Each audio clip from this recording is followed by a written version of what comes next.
The following program is sponsored in part by Cleveland Foundation, City of Cleveland's Cable, Television, Minority Arts, and Education Fund, Media Design Imaging,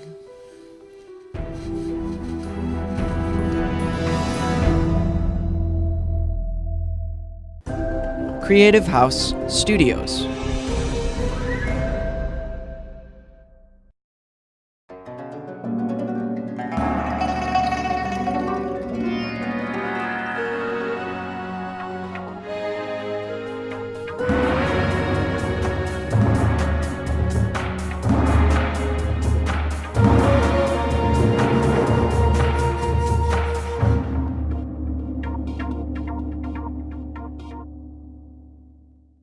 Hello and welcome to OCA Image TV. I'm Lisa Wong. And I'm Jason Nguyen. In this show, we want to take you into Cleveland's Asian community.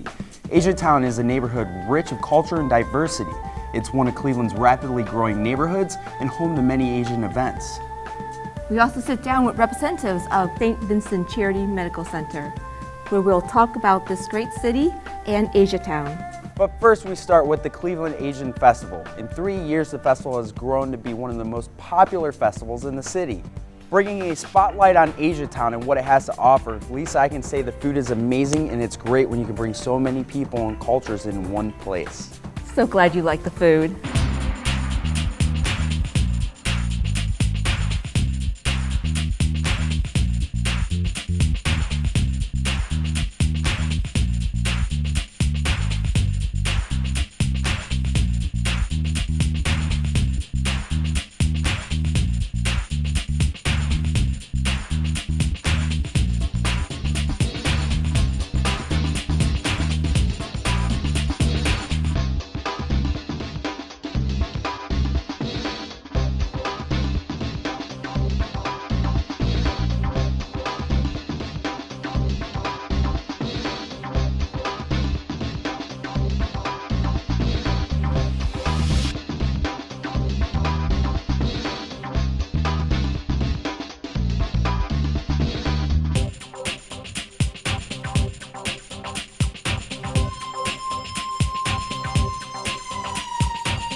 I'll tell you one thing that's not to die for, the amount of food these people ate at the food eating contest. It has become a staple at the Cleveland Asian Festival, and last year people took on sushi and egg rolls. And the sushi eating contest was a big hit. This year's winner was Jim Talamo, aka Sushi Male. And for the first place winner for the egg roll eating contest for 2012 is Bobby Voss, aka Bobby V. He took home a specially designed dragon eating an egg roll trophy, courtesy of Matt Richards. Anybody down one? I don't think so. Not yet. How's the man Russian? 2? That's the second one. All right. How many do you have down there? 2. It looks like he just has one more bite.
You gotta show it to me. You gotta show it to me. I'm watching. I'm watching. Hold it down, Larry. Hold it, please. Whoever shows it to me first.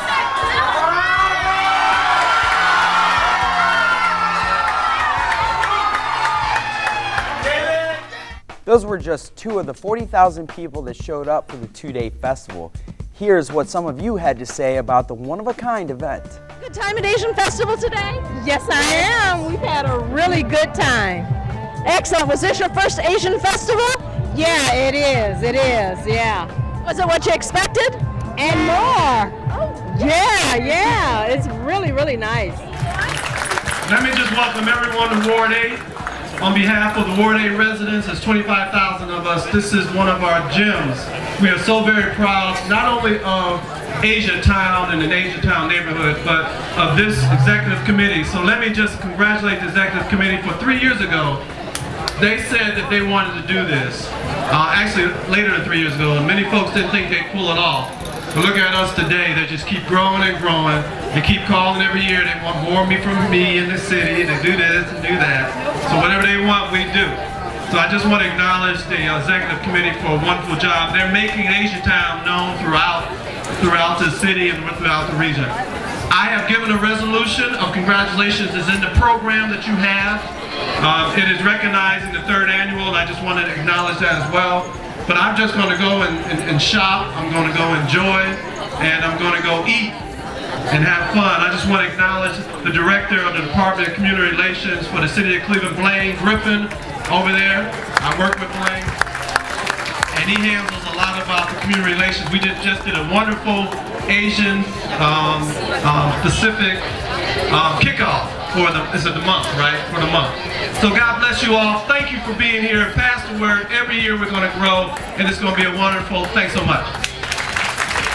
No, well, what do you think about our Asian Festival down here? I just got here just now to see Yin Chang, and I'm really excited. I love Asian food. I'm a pretty big fan, so I'm going to get stuffed, going to get full, and I don't know, I might get some Japanese shaved ice. I saw it down there. It was looking pretty good. They had a huge line. It was bigger than us, and we're celebrities. Good afternoon. Good afternoon. I want to welcome everyone to the second Cleveland Asian Festival, and I want to congratulate Johnny Wu, the organizers, the volunteers, all the sponsors for making this another successful festival. You know, this festival is quickly becoming one of the favorite festivals, the most talked about festival, and as you can see, many people want to be here. And finally, I want to thank the Asian Pacific community for their commitment and their work and service to the greater Cleveland area. So thank you very much. Are you having a good time? Yes, Yes. And is this your first festival? Last year we did, but this year event is Korean fan dancing is the first time. Yes. Excellent. And is the festival bigger than this year? Yes, it's pretty much bigger than last year. Bigger than last year. Yes. Oh, it's fun, huh? Excellent. Hello, my name is Yin Tang, and I am here today on OCA Image TV with CHEESA from NBC's The Voice. CHEESA is going to be performing at the 2013 Cleveland Asian Festival on both Saturday and Sunday at 2:30 on both days. So CHEESA, is this your first time in Cleveland? This is my first time in Cleveland. I'm digging it. I'm loving the people so far. Oh, great. Thank you.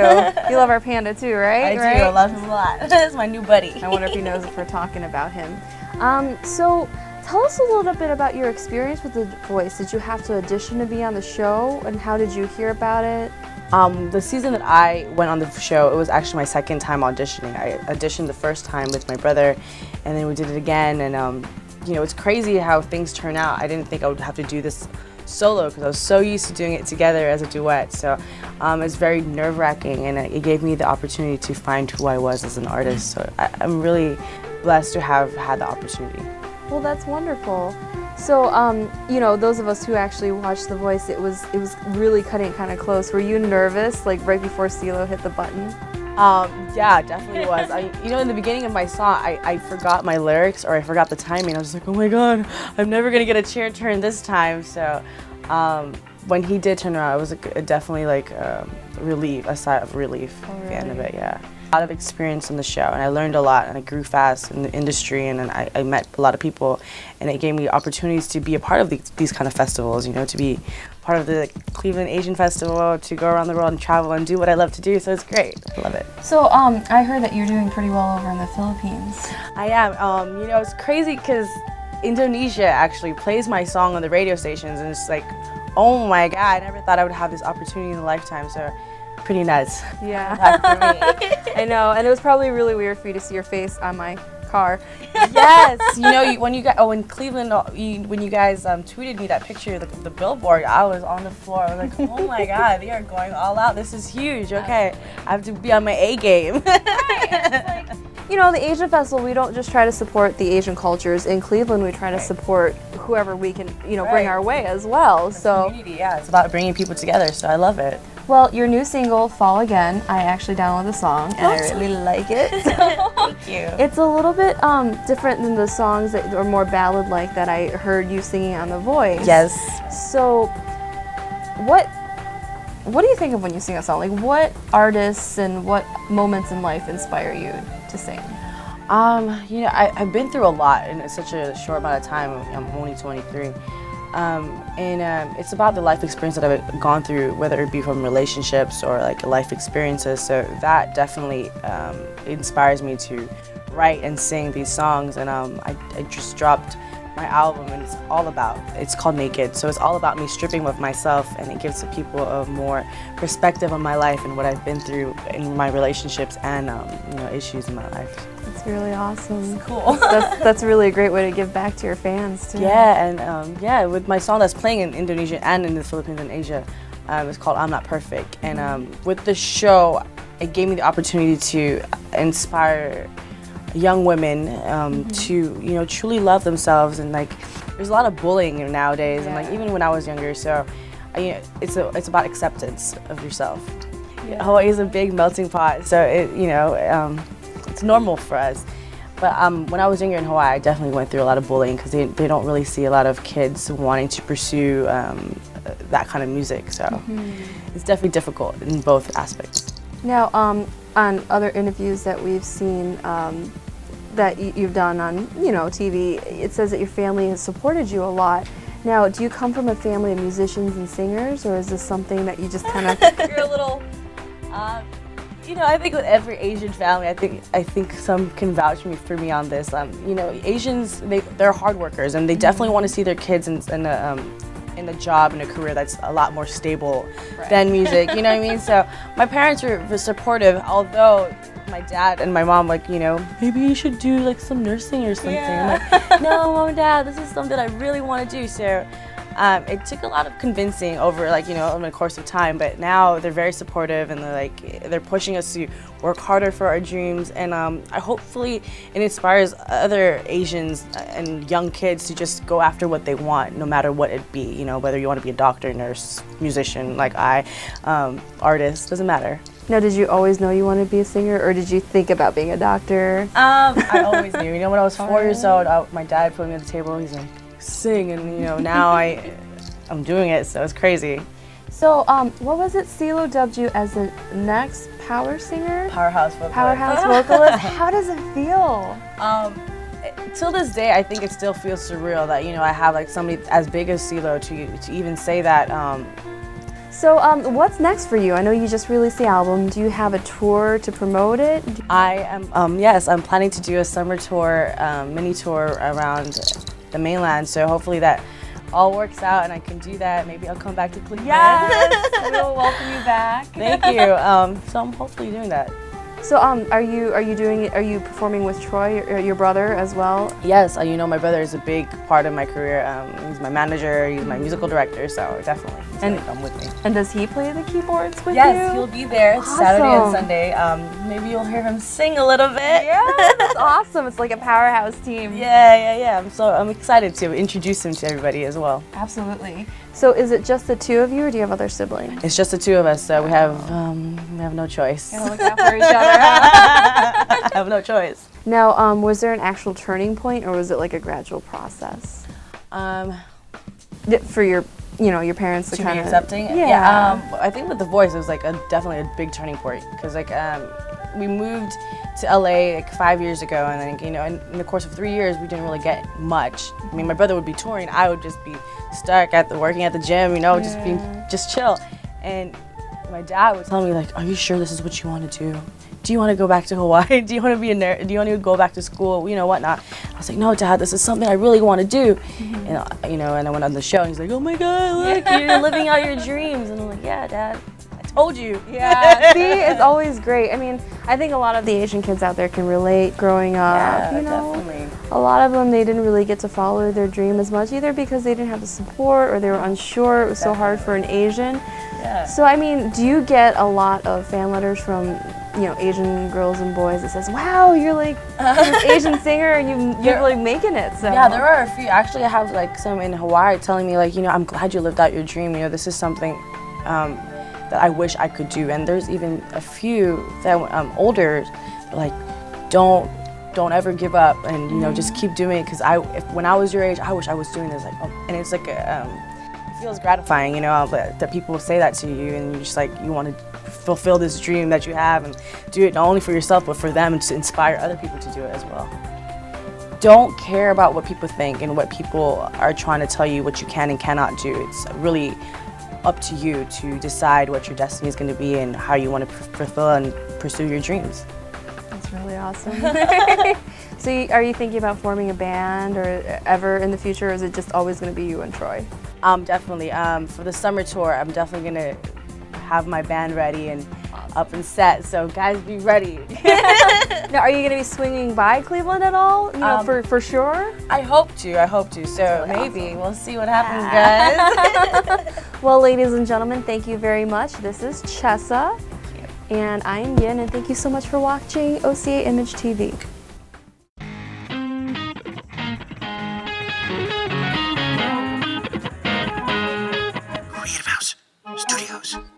The OCA Cleveland chapter is a nonprofit, nonpartisan civil rights and educational organization which serves the growing Asian Pacific American community of Northeast Ohio. OCA Cleveland was founded in 1983, has a rich history of collaborating with other organizations and communities to promote ethnic awareness and cultural diversity.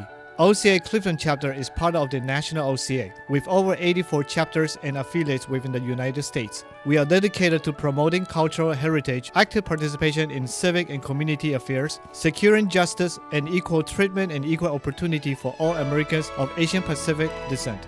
OCA Cleveland, embracing the hopes and aspirations of Asian Pacific Americans in the United States. For more information about OCA Cleveland chapter, please visit ocagc.org.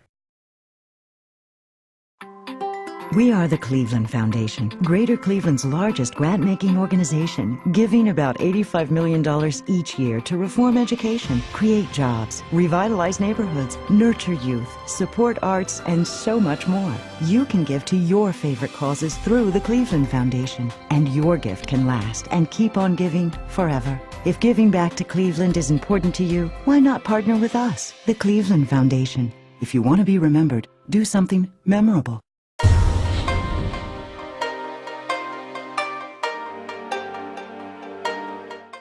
The Cleveland Asian Festival isn't just about eating food or shopping through regional and local vendors. The festival also cares about the healthcare needs of our community. During the 2 days, hundreds of people took advantage of the health pavilion that offered free screenings. One of the hospitals that provided the screenings was St. Vincent Charity Medical Center. The hospital offers high-quality yet affordable health care. The only hospital located in downtown Cleveland, this is where we bring you to our next story as we sit down with the president, Dr. David Purse. My name is Dr. David Purse. My position at St. Vincent Hospital is president of St. Vincent Charity Hospital, and I'm an active surgeon here at this same hospital. I'm originally from Cleveland. I'm second generation American. My parents, my grandparents on both sides came from Slovenia, a small country in Europe. As a lot of Clevelanders have these kinds of culturally diverse histories, but I've lived my life here, and my children have chose to stay here, and which makes me a happy man.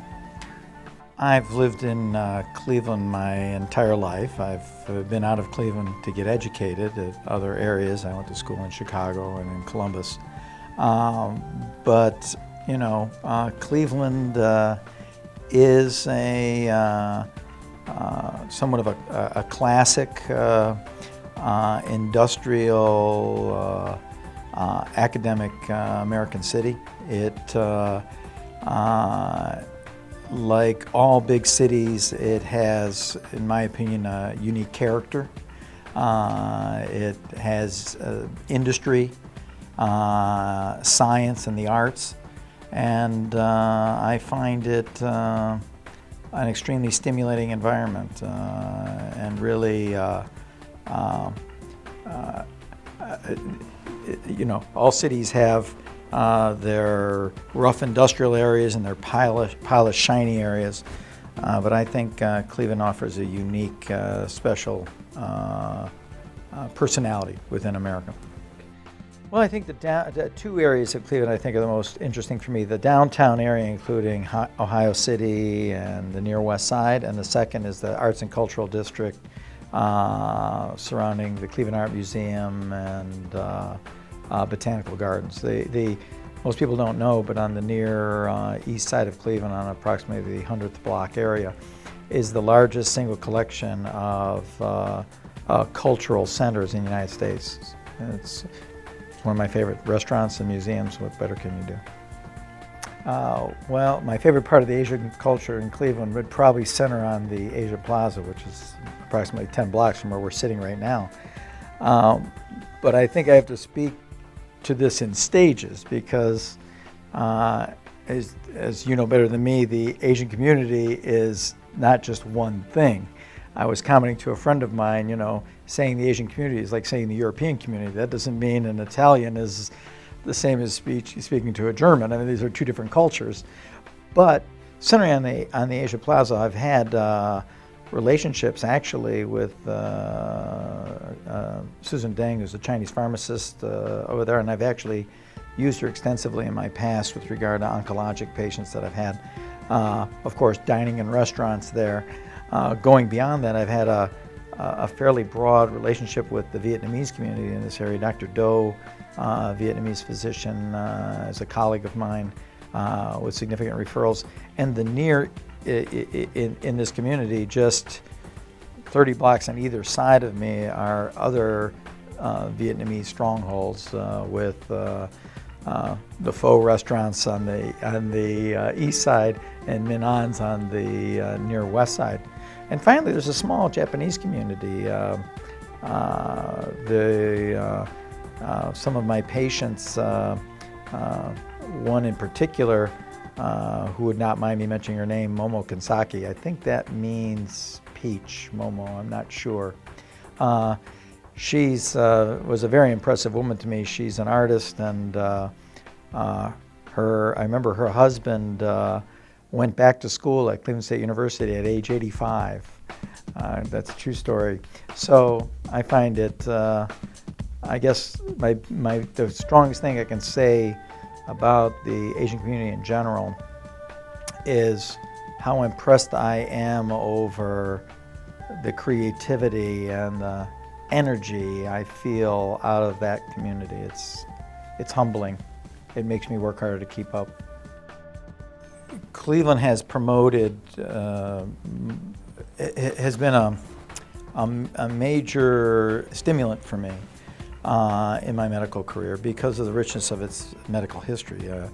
For many years I was involved with the Cleveland Clinic, which began approximately 80 years ago.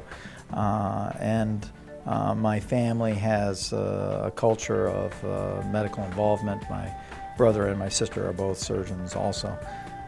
So the environment is stimulating because of the breadth and depth of the medical work that's done in this community. Stimulating. St. Vincent Charity Hospital is a member of a system of hospitals that stretches from Cleveland to South Carolina. 5 hospitals are involved in the system. We're one of those hospitals. And we have been present in this community for over 150 years. The staff in the hospital numbers approximately 850 what we call full-time equivalents. but there's over 1,000 individuals that make this their home. That's a great question, and other people have asked me how our location in Cleveland has benefited this institution and how we interact with this city. I think the most important thing is our location right now. St. Vincent Charity is the only downtown hospital, so we sit in the middle of the city.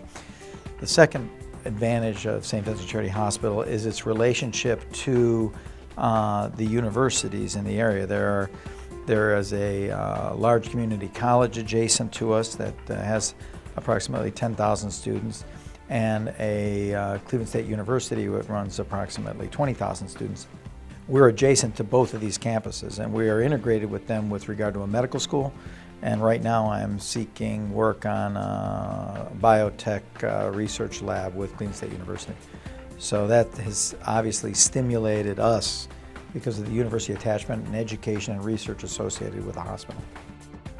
Well, obviously, for any business, any entity, you need to grow and you need to become less provincial, less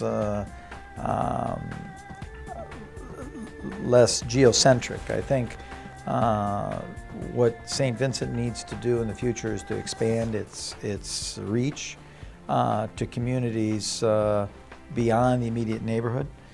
We do that with signature programs, bariatric surgery. Our spine and orthopedic programs are significant. And quite frankly, relationships such as the ones we're talking about now. I myself have relationships outside of the continental United States to Europe, and I think enticing biotech firms and research associated with a broader community heightens the sophistication of this institution, and with sophistication comes growth, business, and health, longevity. You know what I'm excited for? Our next show. For Lisa Wong and everybody at OCA Image TV, I'm Jason Nguyen. Thank you for watching. Catch all the OCA Image TV episodes on iTunes, Time Warner's TV 20, YouTube, or online at ocagc.org.